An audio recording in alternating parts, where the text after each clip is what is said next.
Welcome back to the Heal with Gold show. I am excited to be here. At the same time, it is a different time. So it's so weird to be here with you guys during daytime. And hopefully, you will remember that we're having the show. And if not, you will join us at the time that is convenient for you. You can find the show in the Heal with Gold group. You can find it on YouTube, and you can find it on my personal page on Facebook. I am just happy, so happy to be here, to have this opportunity to be with John Israel and also introduce you to him. John is known as Mr. Thank You, and he'll explain to you why.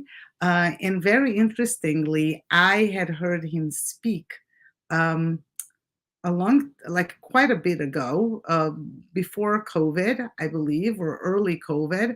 And then my good friend Matana Jacobs, who spoke here at the show, she told me that John was her coach. And as you know, Matana lives for gratitude. She talks about it, she lives and breathes it. So when I told her that I was going to do another show on gratitude, she said, I'm going to connect you with John so you can bring him because he is the right person. And as somebody who's known as Mr. Thank You, you will know why he's the right person for the show.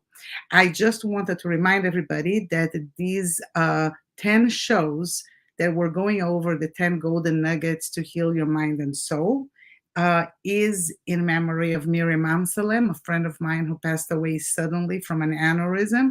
And as a reminder for always reach out to the people you love and you care and tell them how special they are in your life, what a difference they make to you, because I kept telling myself that I'm going to call her. And suddenly she passed away and I wasn't able to say the things that I have in my heart.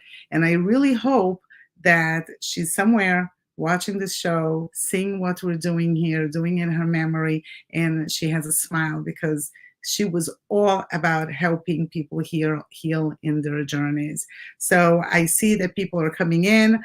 Please write where you're coming from. Sometimes I don't see, if you didn't approve StreamYard and you're in Facebook, I will not see your name, so please comment. It's going to be great to know that you're here.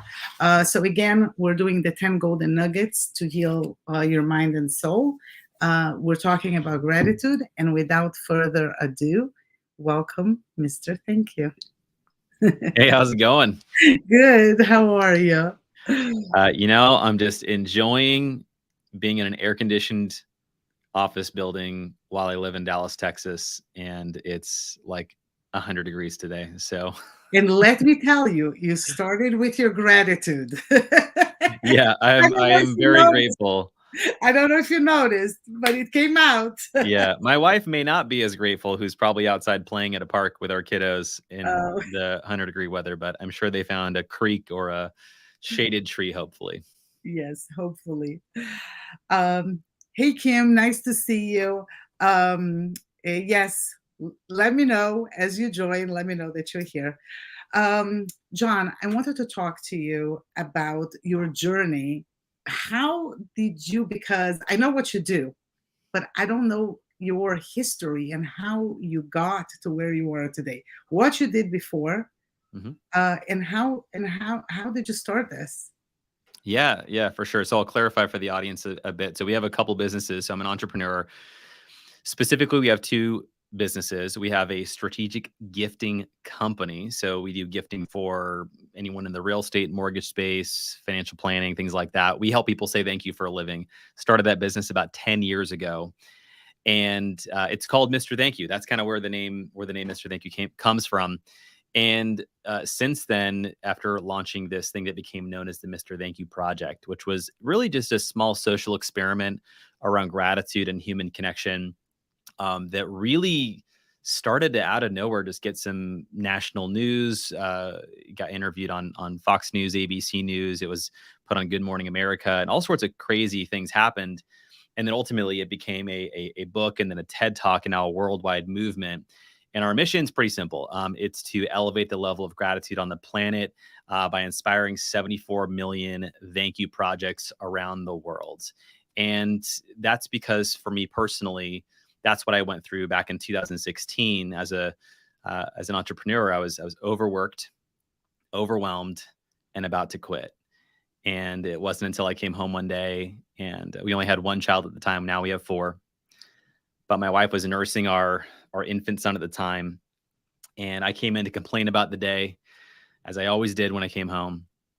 And she just looks at me and says, "Sweetheart, if you can't appreciate what we have now, who's to say you'll be any happier when you finally get what you say you want?" Wow. It's just one of those moments where someone just stabs you with a dagger of truth, because she was right.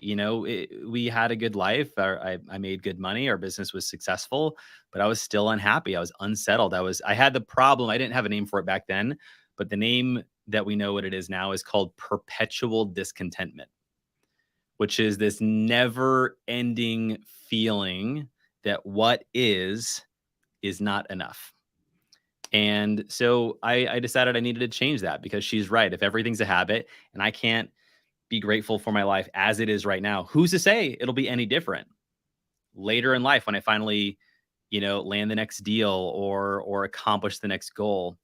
So that started a whole journey that ultimately led me to do what I do now, which is a lot of keynote speaking, training, and I do some coaching as well for individuals who are usually, high producers or entrepreneurs who are trying to find a way to, yes, crush it in their business and do well, but also feel good while they do it, because it's a very stressful job in business and in sales.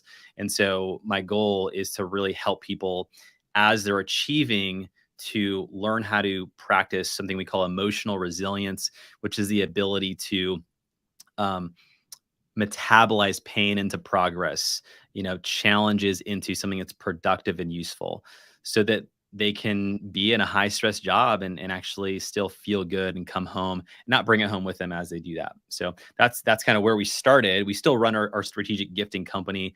Not as much of my effort and time is there, as obviously this project really evolved. And now we do a lot of speaking, training, and coaching. So I bet with you that you need to go over how being content doesn't mean that you can't be ambitious. Yeah, I mean, that's a great question. And when you think about contentment, right? What is contentment? It's the ability to be with what's so, and to be okay with it. And uh, I think as an entrepreneur, many of us are are just kind of pulled to achieve more or the next thing. And I think the question to ask ourselves, Miriam, and I think this is probably the bigger part of how do you balance contentment and drive, is to ask the question, well, what's the motivation? Why do I want to work so hard? Why do I want to improve this? Because for me, early in my career, it was because in some way, shape, or form, I thought a greater level of achievement would make me happier. And just saying that out loud, most people would say, well, that's not true. That's not correct. You're not just going to be happier the more you achieve. Because when you have a habit of achievement, a lot of times what's actually below the surface is a perpetual experience of not enough. So it takes some listening internally to ask yourself, where is this motivation coming from? Is it coming from because I feel I need some outward validation for my efforts or my work, or defining success for me is winning, right? So I've constantly got to be competing. I've constantly got to be fighting. And those aren't necessarily bad things, but when you become conscious of your motivations, you got to ask yourself, is this what I want to be driven by? Is this what I want to motivate me? And so, for us, I mean, it doesn't end there. We would love to have a bigger house. It's not the right time for that right now. What's the motivation behind that? I would say the intention is good. Is the timing right? We could stress ourselves and push it a little bit harder. But what's more important? What's the higher level value? It's it's contentment. It's the ability to simply be okay with what's so. Now, where does the drive come in now? The drive comes in now for impact. The drive comes in now because we want to make a difference for people. We want to teach these ideas and lessons to help support other people's lives and businesses to grow. Now, understanding that that's the motivation, contentment allows me to be okay with where we're at in the moment. I get a little frustrated, like how we should be further. But then there's but what matters more than anything is the connection with my family. So that's the higher priority. So I think in some ways, drive and contentment is a balance of living and honoring your values. And for me, number one priority is my faith, and then my marriage, and then my children, and then my business, right? And so if the drive for business is outweighing the values of my family, then I'm not practicing contentment. I'm not practicing um, being at peace with what I have, because if I'm constantly driving for something else and it takes me away from family, then I'm actually not honoring my family. So I don't know how well that answers your question, but I think for me, the balance is really an awareness of values, and constantly checking in to see what are my motivations, what are my intentions with the actions, and just making sure they're aligned with the values I say actually matter to me. I think it answered very well, and I think a lot about it. I find it that when we are what we do is a service for others, when the focus is to be of service, that we have an altruistic goal, a goal that's connected to kindness.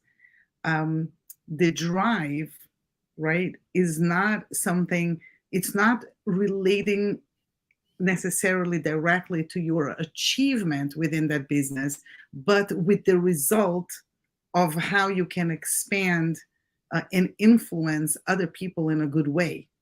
And I think that, at least for me personally, because I ask this question all the time. I'm in a very hard business. Besides my coaching and my book writing and my speaking about healing and all of that, I do fashion. And fashion is a very difficult business, and it's cutthroat. There's a lot of physical parts of this job because I do most of the work myself, and I always question myself, why am I doing this? Like, what is the reason for me to keep going, to making my collections bigger? Everything is so hard, but I'm still, trying so hard to grow the company. And I ask that, and when I got a message today with a photo. It's actually on my Instagram today. So if after the show you go check it out, you'll see that I'm not lying to you. A woman who is at size 2X, she wrote to me that she wore one of my dresses. She felt beautiful. Her husband told her that she looked beautiful. She had never felt this way before. And she was thanking me for creating a collection for people that includes her size. Mm. And I said, and at the same time, right now is when I'm getting my collection. And every time I get my collection, I consider quitting because it's the hardest time. And then I get a message like that says, this is why I'm here. It is not for the fame. It's not for the fashion weeks. It's not for the clapping, because at the end of the day, that is meaningless. But when I get a woman speaking like that, and she also left me a voice note, it was so emotional. And I realized, yeah, I'm in the fashion business, which could be considered something so not, you know, like it's a business, it's a product. I'm selling a product, and it's clothing. It's materialistic. But at the same time, it's the feeling that the women are feeling when they wear it, and it's how they communicate the message of my collection. So it's the kindness that's weaved within my business. And I think that when we always find, if we look to find the why do I do this? Why do I work so hard? Why do I want my house super clean? I mean, this is not just for business, right? There's some people that they're very ambitious, just being the perfect wife, the perfect husband, they want to keep the house super clean. They want to cook fancy food all the time, and then they're overwhelmed. But then why is it that you're doing all of that if you're doing this because you want to serve and you want to give? And I think that it makes you connected. So the drive makes more sense. I don't know. Yeah, well, as we were talking here, I think maybe a better analogy to give people with any of these things, which what we're calling is, another way of saying this is we're talking about a state of being, Hmm. right? Like a state. And when I, talk with business people or entrepreneurs or anyone, who has done that, I tell them, hey, you're not in the business of sales. You're actually in the business of state management. Because when you're in a good state, how easy is it to make a sale? And when you're in a bad state, how hard is it to make a sale with a client? And everyone understands that. And so I think that what we're really, maybe a better way to look at what we're talking about here is contentment, gratitude, drive. A better way to think of them are tools. They're tools that we can pull out at a particular moment, right? If we get present to the state we're in and we're noticing maybe a level of selfishness, we're noticing a level of discontentment, of ungratefulness, of entitlement. And you kind of have to be self-aware enough to pause and reflect and to say, hey, where is my heart right now? How am I showing up? What am I feeling right now?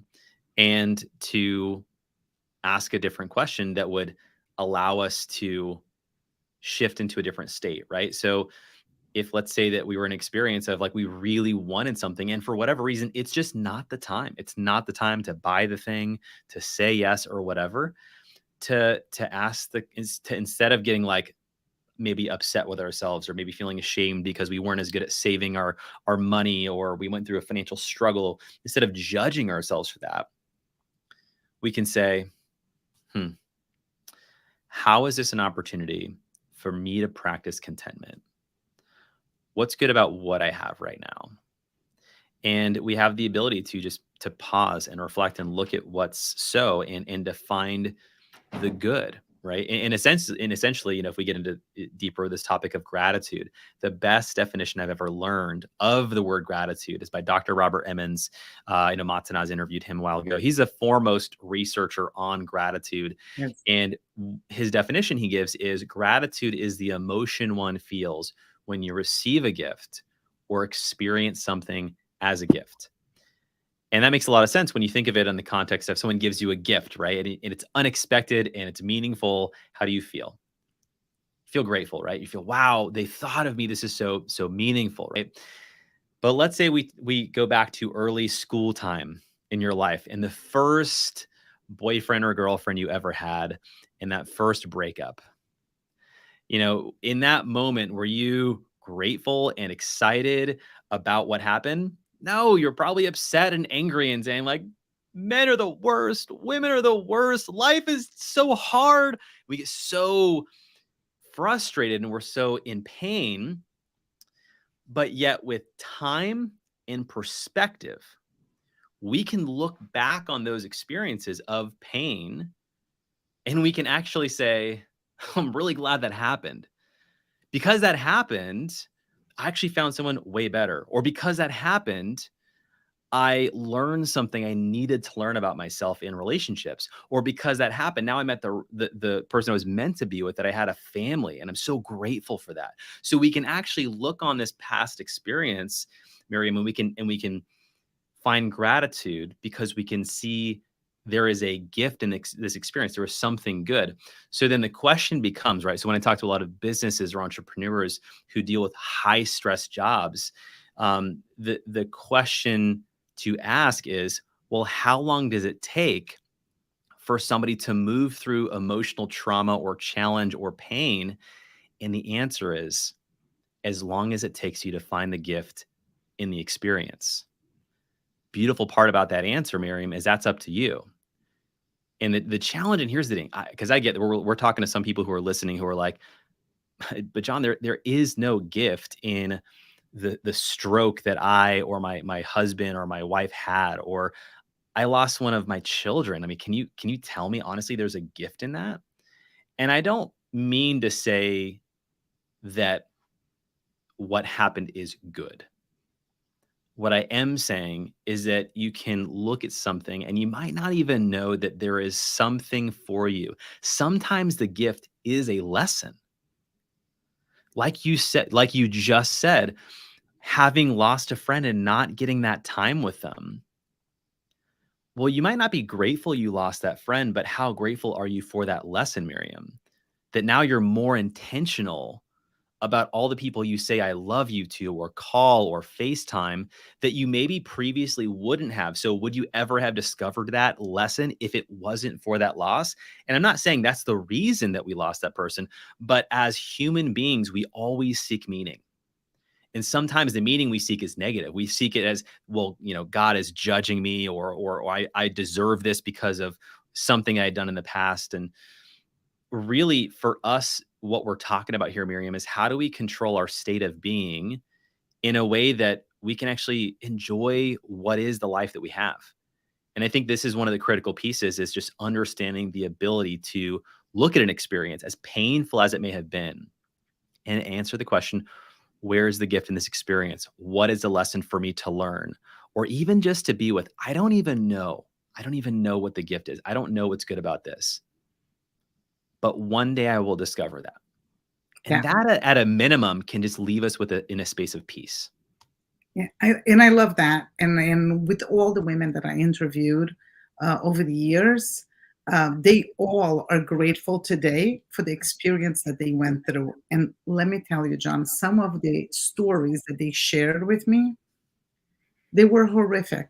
They were really tragic. So it wasn't just they didn't get their way or their business didn't go well. I mean, there was real trauma. And at the end of the day, they're grateful not for going through that specific thing, but for the outcome of it.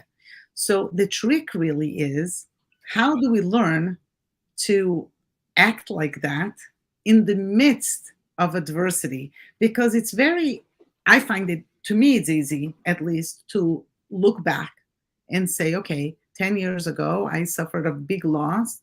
It led me into this path of personal growth. And I started interviewing people and I found out about the Japanese art of kintsugi. And I applied that to my clothing, to my book, to everything that I do. And I'm so grateful. So not everybody gets their answers. Not everybody can really analyze and see the good and the bad. I can. I think a lot of people can. But I find it that the struggle is to become a person who lives in gratitude, like Matana does, is to really be able to, in the midst of the hard time, say, I don't know yet what is the lesson I'm going to learn and how is that for me and not against me. But regardless that it is so hard, I'm grateful for what's going to develop from this and the lessons that I'm going to learn from this. I think if we can figure that out, how to make that shift and how to start really practicing when it's hard. I mean, are you grateful if something didn't work out because you surrender and you trust that things are happening for you? When we learn that is when gratitude can help us heal. So, how do we start changing our attitude to one of trust, and surrender, and say, I choose to believe that there is a message, that there is a gift here. Yeah, it's a great question. I think what I'll so initially the question is, how do we improve our ability to do this, right? I think conceptually it's like, oh yes, I've done that before once or a couple times, but really truly, like, how quickly can you do this, right? How long does it take? And because, hard emotions can be difficult to be with, right? Because Mhm. they're often attached to memories or moments that are painful. And I mean, who likes to sit in pain? I mean, nobody likes to, but yet we keep bringing them up and yet going through it again. So here's the solution, and I think it was really what the Mr. Thank You project became. So to clarify for everyone, so the Mr. Thank You Project, while it is a global mission now to inspire 74 million thank you projects around the world, what it started with was me as a ungrateful, relatively discontent human being who had plenty of things to be grateful for.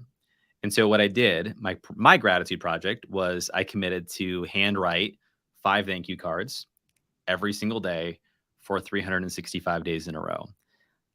Every card had to be handwritten, couldn't be a text message. I could every day reset at 0. So that means I couldn't skip like 3 days and write, 15 cards in a day or 20 cards in a day. I could max write 3 cards per any one person, which challenged me to constantly be looking for different people to appreciate.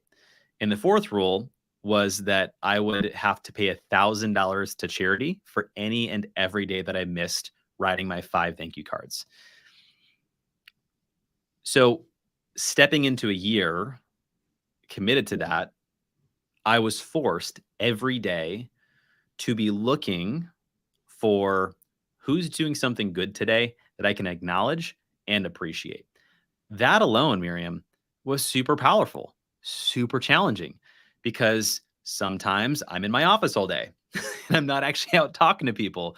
So I started by making a list of as many people as I could think of that I knew I would want to appreciate. By the way, just to do some math, 5 thank you cards times 365 days is 1,825 letters of appreciation.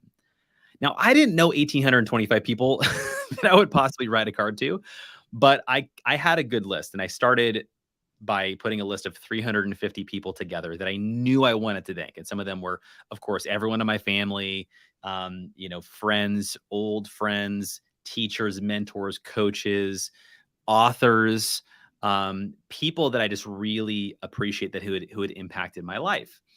And so what would happen is every day I would wake up and I would literally, the question was, who am I going to thank today? And this is something that I think, Miriam, is really distinctly different about what my project was and where most people incorporate gratitude. When people say have an attitude of gratitude, I totally get it. And I think in some ways it becomes very platitudinal, meaning it's like, oh yeah, it's a thing to say. It's like almost like the story of Peter Pan. Just think happy thoughts and you'll be able to fly, right? It's like, just be grateful and life will be better. Well, there is research that shows the difference of passive gratitude and active gratitude. Passive gratitude is where you might just simply grab a journal and just write down, what am I grateful for today? Now, if you actually do some research on it, there's different ways to even write in a journal to increase your level of gratitude. But what's happening is it's personal. You're keeping it to yourself. When you take that gratitude that you feel and you express it with another human being in written form, verbal form, or with a gift, it has shown to have a 6 times higher levels of longevity in the feeling and experience of gratitude than if you simply keep it to yourself. So for me, having to write somebody a card and give it to them, either hand it to them or mail it to them, that was a distinctly different, challenging thing that at a minimum, I had to think of 5 people every day.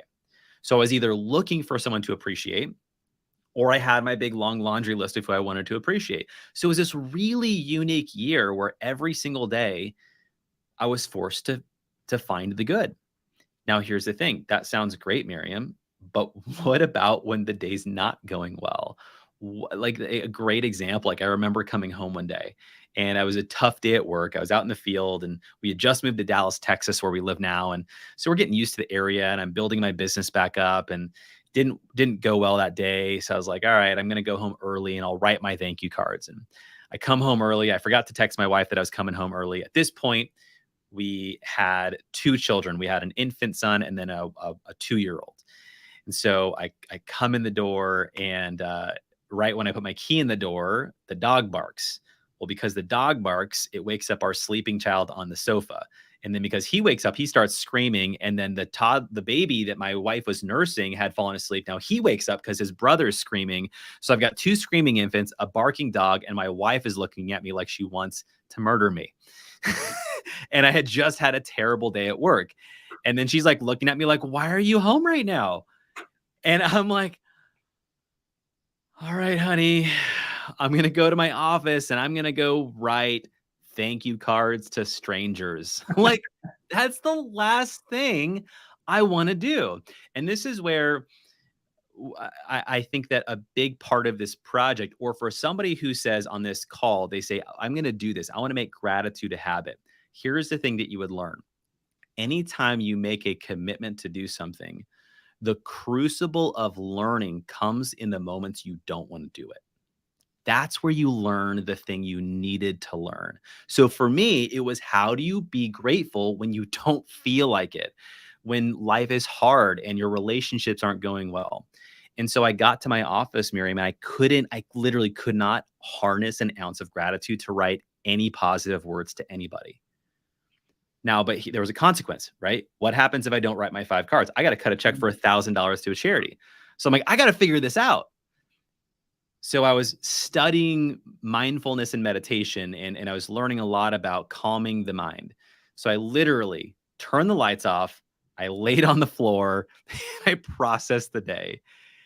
And I just allowed myself to think all the thoughts. And the best visual I can give people of that moment, and maybe you can relate to this, is when we're really emotional, it's like a snow globe, right? And you shake it up, and there's thoughts and concerns and worries floating around our head, like we can't even focus on what's there. But when we can quiet the mind, everything starts to settle down. And it took about 10 minutes. And I got up and I did a little journal exercise that I've been learning about. We call it the history method. The history method is where you extrapolate what happened with the emotion that's tied to it. And so you start by saying, what happened? And the objective is to write it like it would be written in a history book.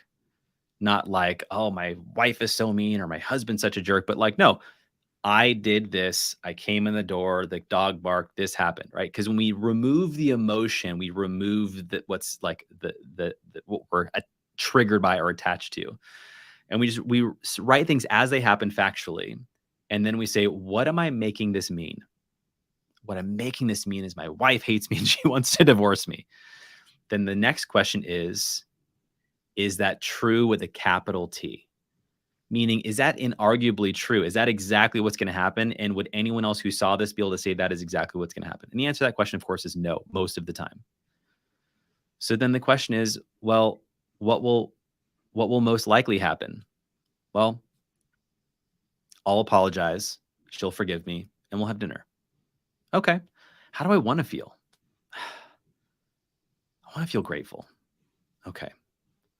So where's the lesson? Where's the opportunity? Whatever. And you just allow yourself to kind of move through the spaces. And then at the end, I wasn't flying off the couch grateful, but I was better. And I was able to now look at these thank you cards in front of me and say, okay, who am I going to appreciate? Let me think about, what do I love about this person? What am I grateful for? What did I see in them? What do I see in them that I can acknowledge? Let's do it. And I wrote all those cards in like 5 or 10 minutes, which was like really fast. And that, I think, is the practice, right? So how do we do this? You literally need to make gratitude a practice, because think of it this way. You have negativity as a habit. You have reviewing and reliving the painful experiences over and over as a habit. So you've trained your brain to think about what it thinks about. So it's hard. It's not easy. But that's a lot of what I detail in my book is what was it like to go through all these spaces and do these different things? Because yes, finding all the good every day was very helpful in feeling more gratitude. But the real power came from engaging in the moment of, I don't want to do this at all. Right. But that's where the benefit is. Interesting. John, but I must bet with you that one of the benefits of this whole thing is that when these people are getting these letters, you are lifting them up. So there is the gratitude that you're feeling, but there is also a huge element that you are causing so much good. It's a kind act to tell somebody. I mean, we all want to be validated. We're all day long looking for validation. We can be old and we still want our parents to think that we're the best thing since sliced bread. We want our spouses We want our children to recognize us as good parents. We are, it doesn't matter our age, we all want to be validated because we want confirmation that our existence is valid, it's valued, it's important, right? So to receive these letters must have been incredible for the recipient. So you weren't just being grateful, but you were doing a tremendous act of kindness to all of these 1,800 plus people. Yeah, well, I mean, and that's a great point that I wasn't really quite thinking about in the moment, but later came to me where I had a friend named John Vroman. John's a very good friend who runs a group called the Front Row Dads, and the Front Row Dads is an entrepreneurial dads organization. And so I was a part of that group. It was about 50 to 70 guys, all who run businesses, but we got together under the idea that we want to become better. We want to become um, uh, family men with businesses, not businessmen with families. And Mhm. so we would get together and mastermind. And so that was in the middle of the year. So I was writing all of these guys like a handwritten thank you card, um, uh, just thanking them for their contributions at the event or a specific conversation we had. And I did a little ninja move, which is like, I was honestly nervous. I was like, this totally might have everybody hate me. I don't know what's going to happen here. But when I was meeting these guys, I also started asking them, so, because it's only a men's event. And I just said, so tell me about your wife. And the question I learned to ask is, what do you love about your wife? And it was so cool because at any given moment, we could be frustrated with our significant other, right? But you hear all these like really powerful business guys like sometimes get like a little weepy and like really like, oh my gosh, she's just so great, so forgiving. And so she's creative. She plans everything for the kids. So as I would meet these guys, I would kind of make mental notes and I'd write in my journal like things that they specifically said. So after the event, I would write the guys a handwritten card. Hey, thanks for coming to the event. Here's what I got out of your shares. Look forward to seeing you next time, whatever. But then I also wrote a letter to their wife. And Wow. what I said in that letter was I said, dear Miriam, I just wanted to say thank you so much for creating this space for your husband to be away from the house for 3 days to be with us at the Front Row Dad retreats. Front Row Dad retreat. He was such a contribution. He shared so many great ideas. And when we were talking, he shared with me that what he loves about you is how creative you are and how focused you are on doing things for the kids and how selfless. And he told me this funny story about this one particular thing. So I just wanted to say thank you so much for creating that space for him. And I hope you have a wonderful day. And so I didn't know if that'd be like a little too much. People like, dude, why are you writing letters to my wife? Right. Like I didn't know how people would react. But the reaction was super positive. It was people were like, dude, my wife cried when she read your letter. She's super pumped for me to be a part of this community. Because think about it, right? Like in business or in life, a lot of the times we have to travel or we're gone. And so that's hard on the people at home, right? Especially if there's one person who's particularly watching the children. And so to be acknowledged, like you said, for what they do that is often unacknowledged, but doing so from the lens of actually, I kind of like blamed their husband. So I sort of deflected the energy of gratitude back to their husband. So the goal was, it was like this triangle of like, I said the good thing to the wife about the wife that the husband told me. So I'm making the husband look good. So then he looks good and she loves the community. And then so he appreciates me. And so this is like kind of triangle of appreciation. So it's kind of a fun thing and a fun way to do it. I don't normally go out and do that. But when I talked to my friend, John Vroman, months later, and he had a podcast and he was interviewing me, and I just said, well, what have you seen? Like what do you notice since I've started this project? And he said, John, what's so interesting, I would say your network equity in the group has gone up.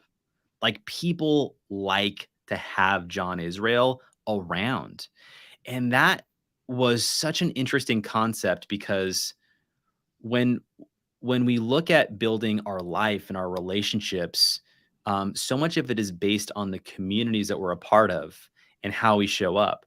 And by acknowledging these people and being known as the guy who does that, it really elevated my image. And that wasn't a goal. It was just, I'm in this project. I'm just following the instructions and, oh my gosh, like, wow, I didn't know that was going to happen. But I think that's caused me to understand how important this is. And what I love, and this is why we want to share this with the world and make this a project. And you don't need to do what I did, by the way. We can talk later about other types of thank you projects I've seen people do. But the impact is very real with yourself, but totally with other people. And when you look at the cost, what does it cost, Miriam, to handwrite a letter to somebody? 50 cents, whatever a stamp costs right now, 25 cents for a card, or free if you just use a piece of paper. Right? Like, this isn't complicated. Everyone knows how to do it. And here's the interesting thing, because it's so rare, it's so valuable. And like you said, everybody wants to be acknowledged. They want to know their life matters. So here's my thought. What if you make it your job in life to remind people that they matter? Because at any given moment, they might have forgotten that they do. Wow. That is so amazing, John. I was emotional when you were describing what you did, so I could totally relate to that wife, and I can totally relate to how this made you a more valuable member of the group. Because I mean, you know, what you did was so kind, but you see, again, there is such a strength, such a strong component of kindness in this. I really see and feel the kindness um, in the action. Yeah, it made your life better, but it made the life of everybody around. And I was reading your site that it says, making yourself irreplaceable. Mm, Yes, for sure. You become irreplaceable as a friend, as a confidant, as an employee, as a leader, if you are the kind of person that people want to have you around, because you make them feel better. And you make them feel better just because you're thanking them for whatever it is that they contribute. The power is incredible. I remember when I read Dr. DeMartini's book on gratitude, and I don't know if you read that book, but he talks about how he landed. He was traveling, I think, to the east, and he landed on September 11th.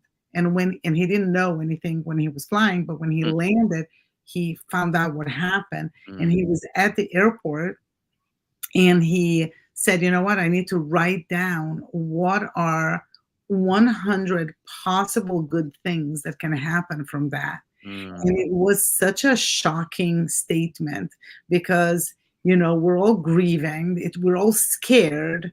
And he combated that fear and that scare and hatred with good.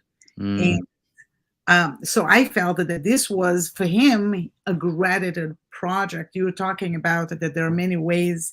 I'm very curious. I would love for you to share others, because what he did to me, yeah, it wasn't a year long, but you needed to be really, really strong to, at that moment when you just found out that something so tragic happened, to choose to, okay, there's going to be some good out of this. I don't know yet what it is, but can I use my brain to focus on that mm, instead of focusing on everything else? Because I was on my way to the Twin Towers on September 11th. My mm. was the first train veered to a different station. When I Wow. got to that station and I came out of the station, I could see the second tower got hit. And it took me 7 hours to manage to leave the city. And when throughout that process, I went back after a phone call. I went back into the train, but there was no conductors, so we were sitting there for a very long time. Meantime, the first tower collapsed, and people were running, and they are coming into the station, and they are trembling, crying, screaming, fearful, and you're in there and you don't know anything, and you just see that. Anyway, it took me 7 hours to get home, and I couldn't leave my bed for 3 days.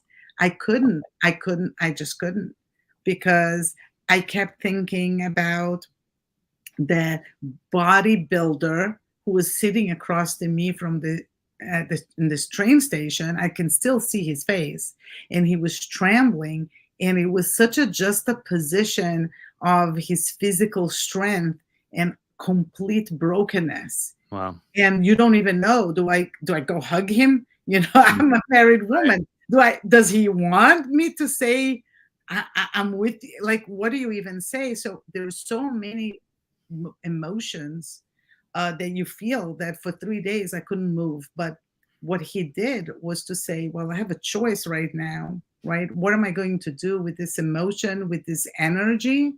And he chose to find to be in gratitude, to find a way, even through tragedy, to be grateful.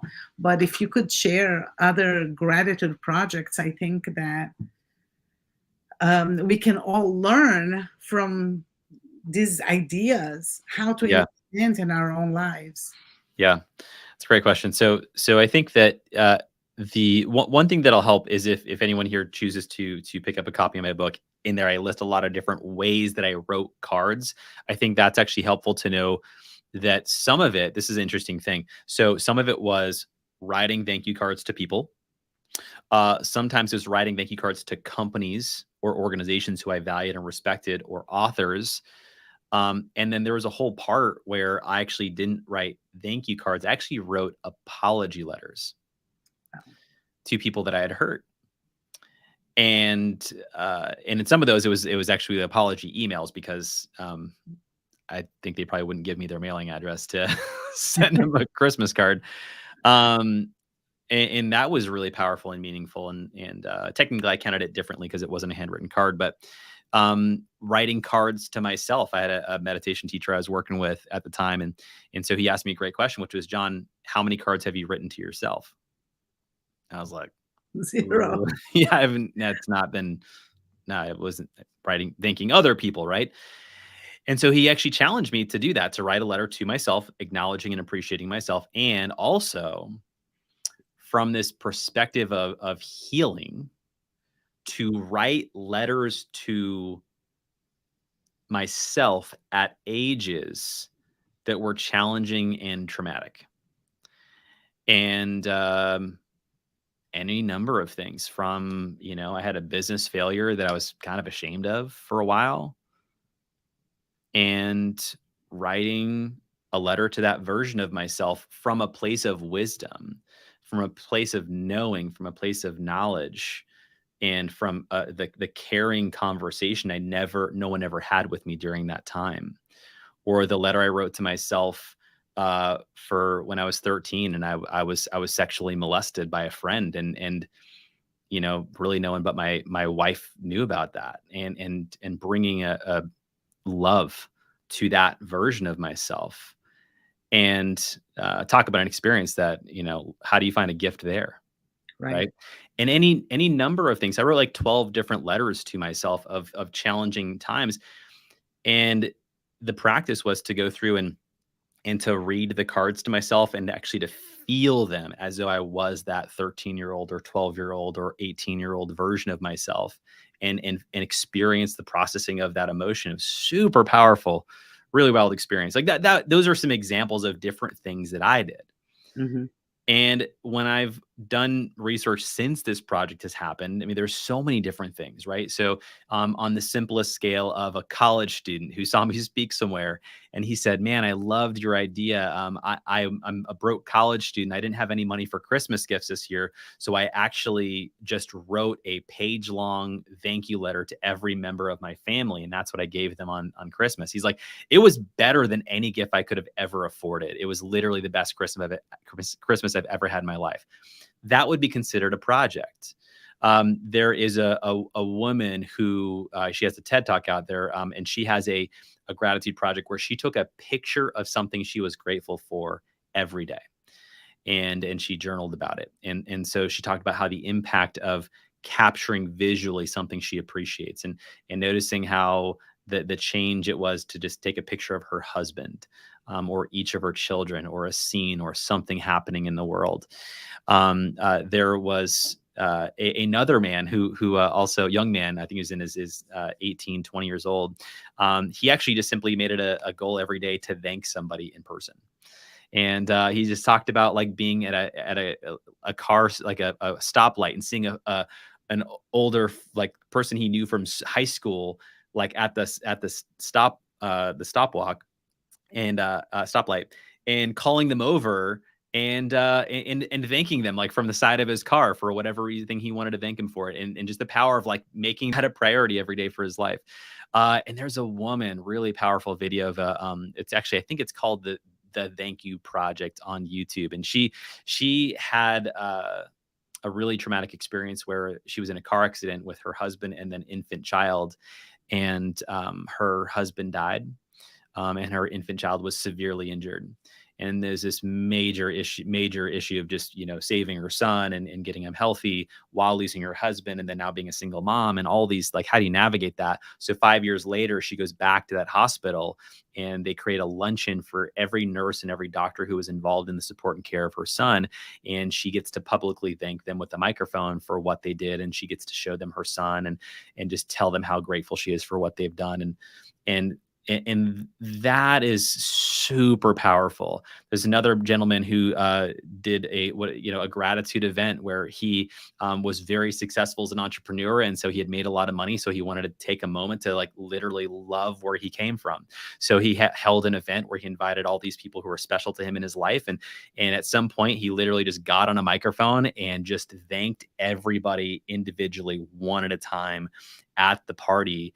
And then at the very end, like, he bought his mom like a cruise that she'd been wanting to take for her entire life, right? So there's so many different ways you can express gratitude. Those are just some examples. And so with our mission of elevating the level of gratitude on the planet, I'm not committed you got to do it my way, because it's not the only way. We are committed that people develop a practice that helps them experience a deep level of gratitude because of the transformation it can create from a painful experience or simply just changing your attitude.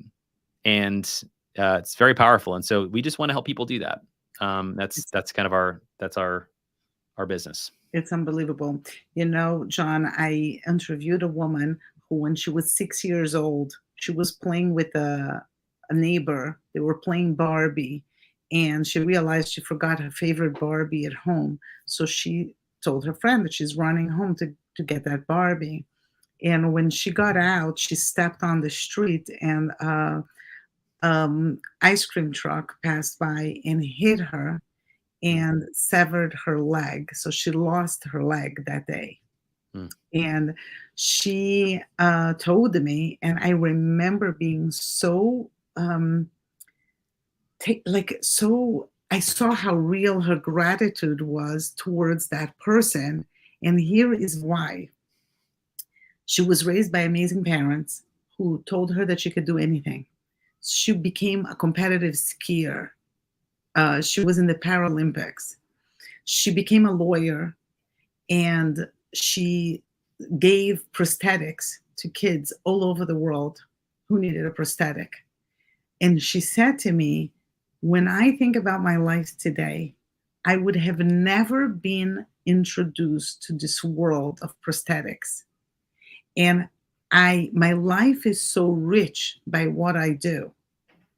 That young man went to jail and for what happened, because he was the wrong one. And she said, I want so much to find who he is. This is like the one thing that she feels incomplete, is to tell him that she wants him to not feel that bad, because he hit a 6-year-old. Sure. So he must. Her feeling was, how must he feel? And if he only knew how I turned my life and I made my life so amazing. And that, I felt it was like really a gratitude to a level. You said, because when you talk about the molestation, you said, where is the good in that? Yeah, but later in life, people do transform. I did an interview Kathy. I talk about her in my book. She wrote a book also. She was molested by her stepfather, but her whole life became to help children from that had been molested. And she said, my life is whole, my life is beautiful.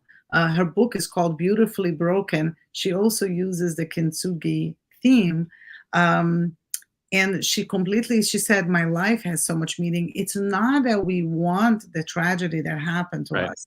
It's not that the tragedy itself was good, but that it gave life a meaning that otherwise wouldn't have had that specific meaning. Like, you just feel so that you have a reason to be on this planet, and also that you have a reason for what happened to you, that it didn't become just something that happened to me, but it made me better, and I can help better other people's lives. You can find gratitude because you can be of service. So I saw a lot of that in the interviews that I did, and like I told you, I really looked to interview people that went through serious tragedies, because I wanted, when I embarked in this research, I wanted to know if people that went through adversity can thrive and be joyful. And I wanted to know how they achieved that, because I wanted to know if everybody can do it, or is it just the nature of some people to be positive, to be grateful, to turn events around? And really, what I found in the research is that anybody has the potential, and focusing on it. Like you said, if you want to be grateful, don't just say that you want to be grateful. Give yourself a project that's going to teach you how to be grateful, even in those days that are hard. And what you did was exactly that. It was saying, listen, if I'm not going to do it, there's going to be a penalty. And if I Right. don't want to pay the penalty, then I better do it. And even though the penalty is also good, you can't do that too many times and stay afloat. Right. Right. Right. Right. Yeah. So you better do it. I want to tell you what I do, because for me, living in gratitude is really important. And I started noticing that I was having a hard time falling asleep, because I do a lot during the day. My brain is, I always say, it's like sparkling. It's like fireworks. If I close my eyes, it's almost like I could see the fireworks in my brain. So when I go to lie down and I go to sleep and it's quiet, I'm seeing all this movement of what I need to be doing, what I should be doing, what I did, how I felt, and it's a lot going on. I start feeling anxious. The quiet is too much. Hmm. And I said to myself, and I'm gonna say something, and some people may not like it, but I was like the devil is not gonna like me being thankful, and he's gonna let me fall asleep. And I don't mean the devil in that way, but I just mean it's like the world is not making it easy for us to be good, to be kind, to be grateful. Things are happening, and it's a test. Like, can you overcome and be all of that good stuff, even when bad stuff is happening? So I said, you know what? I bet with you that if I'm going to be grateful before I go to sleep, I'm going to fall asleep, because, the bad energies are not going to want that. So I gave myself a rule, is that I cannot be thankful for the big things. I can be thankful, like I woke up and I can watch and I can see and I can walk and I can do this. I'm not allowed to do that. I have to find little tiny things. And what happened was that I had to look for them during the day, because if I wasn't to pay attention and figure what they are during the day, I would come at night and I wouldn't manage to fall asleep, because Hmm. I need to have what to say. Hmm. So it started that, during the day, I'm noticing my husband brought me coffee even without me asking, and UPS arrived at the time that it said it would. My dog wanted to pee but held and was sitting by the door, and I noticed and I let the dog out. Whatever it is, but the little things that happen throughout the day, I started paying attention to them, because to me it became my ticket to falling asleep. So what started happening is that when I'm anxious at night, I start saying, well, I'm thankful for this and I'm thankful for that. And look how amazing this happened. And before you know it, I'm tired and I'm sleeping. I don't know why. I don't know. Maybe because I'm calmed down and I'm starting to see the positive in my day. Maybe because I'm busy saying that, so I'm not busy thinking about the other things.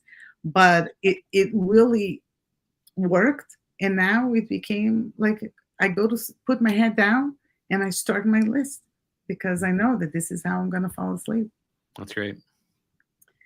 So yeah, listen, I can't thank you enough. I know you have to go. I'm so grateful because I learned a lot from you. I hope everybody did as well. I am going to figure out a project because I really think it's important to expand. You know, everything that you do for a long time, after a while, you're not paying attention, and your heart is not at it in the same fashion. So I think that it's going to be beneficial to me to add another project. And I'm going to let you know, I'll send you an email. What is this project that I decided to do? And I want to welcome everybody who is here and who is going to be listening to this afterwards to go to mrthankyou.com to look at what John does, the books, order the books. I know I'm ordering the book right after we hang up because I want to read all the ideas and find out more. And if there's any way that John can help you, then you can reach John through his website. But I'm very grateful to you for your time, for your wisdom, for your inspiration. And I'm sure everybody here is as well. Yeah. Thank you, Miriam. Thanks for being here, guys. And I guess what I can say is, as Miriam shared, some people who are on this call, maybe you're going through some challenges, and I know it's easy to just say, find the gift and find the good. And I also just want to give you a little space as well. Just say it's okay to not be okay. It's okay to be hurt. It's okay to feel pain. And there will be a moment in a time where it's time to move on. And so my encouragement for you is that that's the part that's up to you. And sometimes I think we feel like that we, and this is a interesting piece, Miriam, but I think it's important to say. Sometimes I feel for people, it's challenging to be grateful for painful experiences because we think it's disrespectful. We think in some ways it honors people that because they died, we should constantly feel sorrow and pain. Because if we felt gratitude, then it would be dishonoring them. It's not true. Because if the objective is to honor somebody's life and to honor an experience, what better way to do it than to, when you think of it, you have an experience of gratitude. That's my last thing I'll leave everyone with. I believe in that fully. And I thank you. Your last words were very meaningful, and I hope that everybody watches till the end because it was a very good piece of information. John, thank you so much. Cool. See everybody. Everybody, I'll see you next Wednesday at 8 p.m., the regular time. Have a good day, everybody. Bye.